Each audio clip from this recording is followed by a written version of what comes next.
ফিরে এলাম বিরতির পর। চোখ রাখবো এবার অন্যান্য খবরাখবরে। আজকাল আমাদের সকলের হাতে কিন্তু স্মার্টফোন দেখা যায়। আর এই স্মার্টফোনের যুগে দাঁড়িয়ে বলা যায় যে হোয়াটসঅ্যাপ ব্যবহার করে না, বা ফেসবুক ব্যবহার করে না, বা ইনস্টাগ্রাম ব্যবহার করে না, এবং সোশ্যাল মিডিয়ার যে অ্যাপগুলি রয়েছে বা সামাজিক মাধ্যম রয়েছে সেই জায়গায় যে মানুষ আজকাল হাত দিচ্ছে না বা ব্যবহার করছে না, তা কিন্তু একেবারেই বলা যায় যে নেই বললেই চলে। তো সেই জায়গায় দাঁড়িয়ে কিন্তু একেবারে যারা হ্যাকাররা রয়েছেন বা যারা রীতিমতো জাল ফেলতে একেবারে সচরাচর চেষ্টা করে থাকে, সেই জায়গায় দাঁড়িয়ে কিন্তু বলা যায় এই যুগে দাঁড়িয়ে বা বর্তমান সময়ে দাঁড়িয়ে কিন্তু এই জিনিসটা প্রায় প্রকোপ কিন্তু একেবারেই লক্ষ্য করা যাচ্ছে। এবং সেই বিষয়টিকে কিন্তু কাজে লাগাচ্ছে যারা যারা হ্যাক করতে সচেষ্ট, তারা কিন্তু বিষয়টি কাজে লাগাচ্ছে। এবং সেক্ষেত্রে কিন্তু এই বিষয়ে আরো একটি বিষয় উঠে আসছে যে হোয়াটসঅ্যাপে এবার চাকুরির টোপ, ফোন হ্যাকের চেষ্টা কম বয়সী মহিলাদের।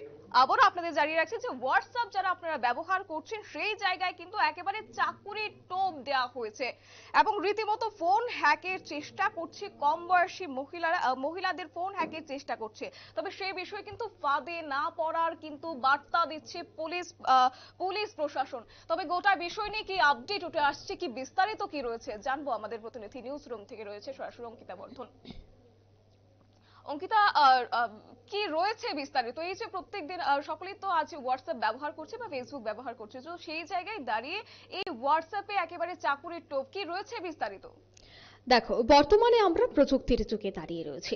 আর প্রযুক্তির যুগে দাঁড়িয়ে এই মুহূর্তে কিন্তু আমরা বলতে পারি যে প্রতারণার জাল বা আমরা যে বলতে পারি বিভিন্ন ধরনের হ্যাক, তা কিন্তু এবার বৃদ্ধি পাচ্ছে। বিভিন্ন সময়ে দেখা যাচ্ছে যে বিভিন্ন প্রতারকরা এবার সেই সোশ্যাল মিডিয়াকে ব্যবহার করে একেবারে গুরুত্বপূর্ণ নথিপত্রগুলি ছিনিয়ে নিতে এক প্রকার সচেষ্ট হচ্ছে। তারই উদাহরণ আমরা বারংবার দেখি। সাইবার ক্রাইমের মতো ঘটনা আমরা দেখেছি যে ব্যাঙ্গালোর থেকে শুরু করে পুনে, হায়দ্রাবাদ বা পাঞ্জাব, সে সমস্ত জায়গায় কিন্তু সব থেকে বেশি এই সাইবার ক্রাইমের ঘটনা ঘটে থাকে। এবং তাকে কেন্দ্র করে আমরা দেখেছি বিভিন্ন সময় বিভিন্ন জায়গায় সচেতনতা শিবির, অ্যাওয়ারনেস ক্যাম্পের আয়োজন করা হয়। কিন্তু তো আজকের দিনে দাঁড়িয়ে কিন্তু তার কোনো ধরনের অভাব হচ্ছে না, অর্থাৎ সাইবার ক্রাইম কিন্তু প্রতিনিয়ত বাড়ছে। আগামীতে আরো প্রযুক্তি ডেভেলপড হবে, আরো একেবারে উন্নত থেকে উন্নত শিখরে পৌঁছাবে প্রযুক্তি।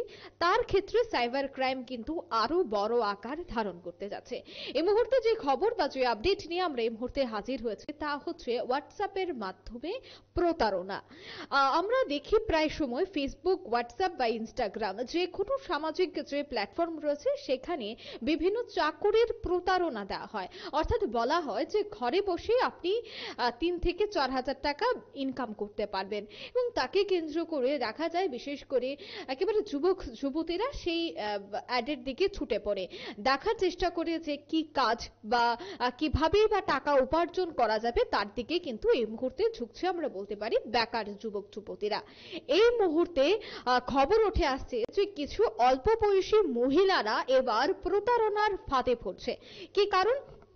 কারণ হচ্ছে পুনে, দেরাদুন এবং কলকাতায় একের পর এক ঘটনা এবার উঠে আসছে। দেখা যাচ্ছে যে হোয়াটসঅ্যাপের মাধ্যমে প্রথমে একটি মেসেজ দেওয়া হচ্ছে।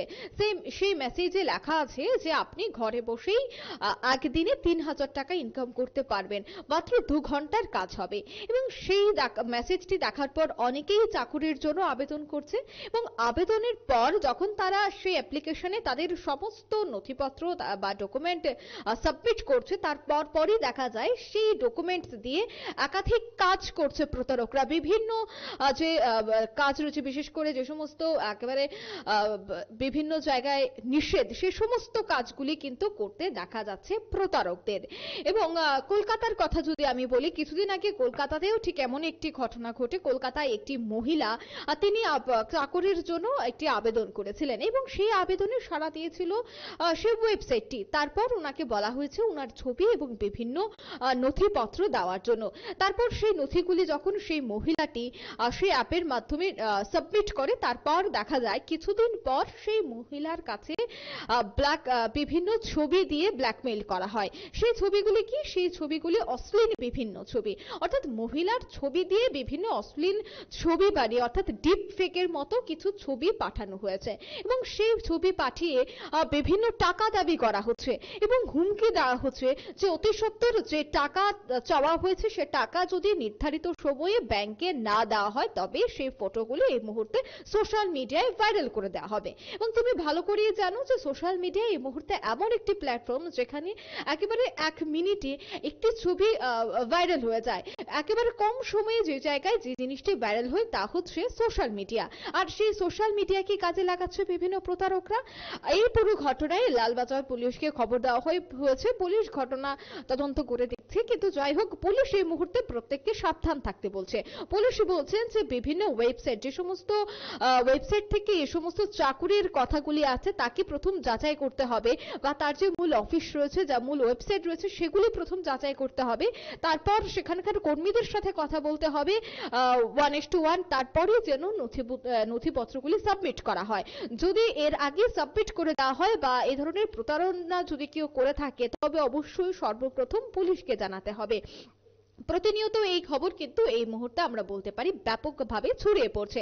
আমরা এর আগেও দেখেছিলাম যে ফেসবুকের মাধ্যমে বিভিন্ন কোম্পানি বা দেখা যাচ্ছে যে বিভিন্ন মানুষকে এই ধরনের মেসেজ পাঠানো হয়েছে, বা মেসেজ নয়, আমরা যখন মোবাইল দেখি তখন সেখানেও বিভিন্ন বিজ্ঞাপন দেওয়া থাকে।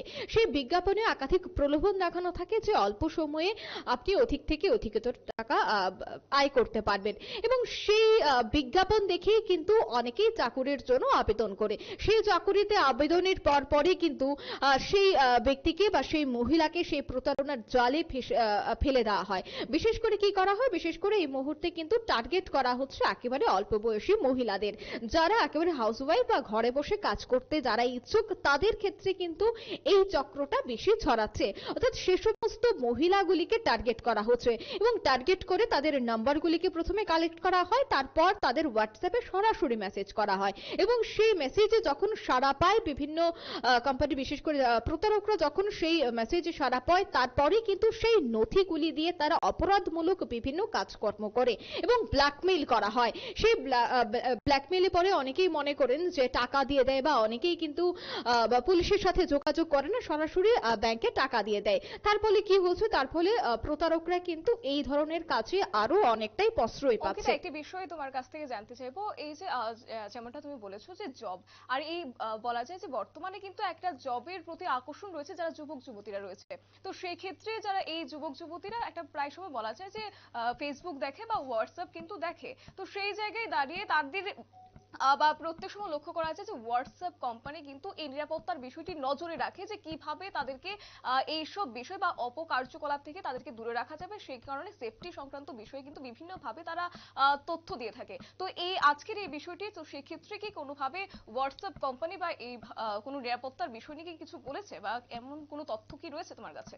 না দেখো, একদমই অ্যাপ্লিকেশনস যারা হ্যান্ডেল করে, অর্থাৎ তুমি যে বলছিলে হোয়াটসঅ্যাপ বা ফেসবুক বা ইনস্টাগ্রাম, তারা কিন্তু এই মুহূর্তে কোনো পদক্ষেপ নেবে না। সেই পদক্ষেপ অবশ্যই পুলিশ নেবে। পুলিশ এই মুহূর্তে সতর্ক করছে প্রত্যেককেই। পুলিশ বলছে যে যদি এমন কোনো মেসেজ এসে থাকে বা কেউ যদি টাকা দেওয়ার কথা বলে, অগ্রিম টাকা দেওয়ার কথা বলে, তবে কিন্তু সঙ্গে সঙ্গে পুলিশের সাথে যেন যোগাযোগ করা হয়। হোয়াটসঅ্যাপ বা ইনস্টাগ্রাম বা ফেসবুক তারা কি করতে পারে, তারা তাদের তথ্যগুলিকে গোপন রাখতে সহায়তা করতে পারে, বা একজনের ডেটা যেন অপরজনের কাছে না চলে যায় সেই সংক্রান্ত বিষয়গুলি কিছুটা হ্যান্ডেল করতে পারে বিভিন্ন অ্যাপ্লিকেশনস। কিন্তু একদমই মেসেজ তারপর ব্যাংকে সরাসরি টাকা লেনদেন, সেক্ষেত্রে কিন্তু কোনো ধরনের অ্যাপ্লিকেশনস বা কোনো ধরনের অ্যাপ এই জায়গায় কাজ করবে না। সেক্ষেত্রে সাধারণ মানুষকে সচেতন হতে হবে, সেক্ষেত্রে পুলিশের ভূমিকা থাকতে হবে, অন্যদিকে পুলিশের সহায়তা নিতে হবে, তবেই কিন্তু আগামী দিনে এই সমস্ত চক্র একেবারে ধুলোয় মিশে যেতে পারে। বিশেষ করে যারা এ ধরনের চক্রের সাথে জড়িত রয়েছে তাদেরকে যদি পুলিশ অতি দ্রুত পাকড়াও করতে পারে তবে আগামী দিনে কিন্তু এ ধরনের চক্র কিছুটা হলেও দুর্বল হয়ে পড়বে। আমরা প্রতিনিয়ত দেখতে পাই বিভিন্ন জায়গায় এই ধরনের সাইবার ক্রাইমের ঘটনা ঘটে। দেখো, সামনে রয়েছে বাজেট অধিবেশন, এবং বাজেট অধিবেশনের আমরা দেখেছি যে একটা সম্ভাবনা রয়েছে যে কিভাবে জরুরি নথিপত্রগুলিকে আরো সিকিউর করা যায়, তার দিকেও এই মুহূর্তে ভারত সরকার একাধিক পদক্ষেপ গ্রহণ করবে, এবং করাই অবশ্যই উচিত। কেননা যেভাবে বিভিন্ন জায়গায় এই ধরনের সাইবার ক্রাইম বৃদ্ধি পাচ্ছে, সেক্ষেত্রে তথ্যগুলিকে গোপনীয়তা করে রাখার ব্যাপারটা যথেষ্ট গুরুত্বপূর্ণ আজকের দিনে দাঁড়িয়ে অনেকেই হোয়াটসঅ্যাপ বা ফেসবুকের মাধ্যমে বিভিন্ন নথিপত্র আদান প্রদান করে, অনেকেই অনলাইনে বিভিন্ন বিজনেস করে থাকেন। সেক্ষেত্রে তথ্য গোপনীয়তা একটা বড় বিষয় হয়ে দাঁড়িয়েছে এই মুহূর্তে। তাই সেক্ষেত্রে বলা যায় যে একদিকে তথ্য গোপনীয়তা, অন্যদিকে যে সমস্ত চক্র এই মুহূর্তে কাজ করছে সোশ্যাল মিডিয়াকে হাতিয়ার করে, তাকে কেন্দ্র করে পুলিশের ভূমিকা অত্যাবশ্যক। পুলিশকে এই জায়গায় বড়সড় ভূমিকা পালন করতে হবে, কেননা সেখানে ভারত সরকারের কিছু করার নেই বা কোনো অ্যাপ্লিকেশন অর্থাৎ ফেসবুক হোয়াটসঅ্যাপ তাদের কিছু করার নেই। সাধারণত মানুষকে সচেতন হতে হবে, অন্যদিকে পুলিশকে কাজে লাগাতে হবে, পুলিশের সহায়তা নিতে হবে। যদি কোনো ধরনের প্রতারণার ফাঁদে কেউ পড়ে থাকেন, সঙ্গে সঙ্গে পুলিশকে খবর দেওয়া উচিত, পুলিশকে গোটা বিষয় নিয়ে জানানো উচিত, তারপরে পুলিশের মতো করে গোটা বিষয়টি হ্যান্ডেল করবে। শতাব্দী। একদমই। অসংখ্য ধন্যবাদ অঙ্কিতা তোমাকে। আমরা কথা বলছিলাম আমাদের প্রতিনিধি অঙ্কিতা বর্ধনের সাথে, গোটা বিষয় সম্পর্কে কিন্তু তুলে ধরেছে, অর্থাৎ দর্শকদের জন্য কিন্তু নিউজ ভ্যানগার্ড তুলে ধরেছে। সেই জায়গায় কিন্তু বলা যায় যে যারা এইভাবে প্রতারণার ফাঁদে পড়ছেন তারা কিন্তু অবশ্যই পুলিশ প্রশাসনের নজরে কিন্তু বিষয়টি অবশ্যই নেওয়া দরকার। তো সেই জায়গায় দাঁড়িয়ে কিন্তু আপনাদেরও সচেতন থাকতে হবে, আপনাদেরও সে কি বলা যায় যে কোনো ভুয়ো লিংক বা যে কোনো মেসেজে কিন্তু ফাঁদে পা দেওয়া চলবে না। কিন্তু নিয়ে নিচ্ছে ছোট একটি বিজ্ঞাপন বিরতি, সঙ্গে থাকুন।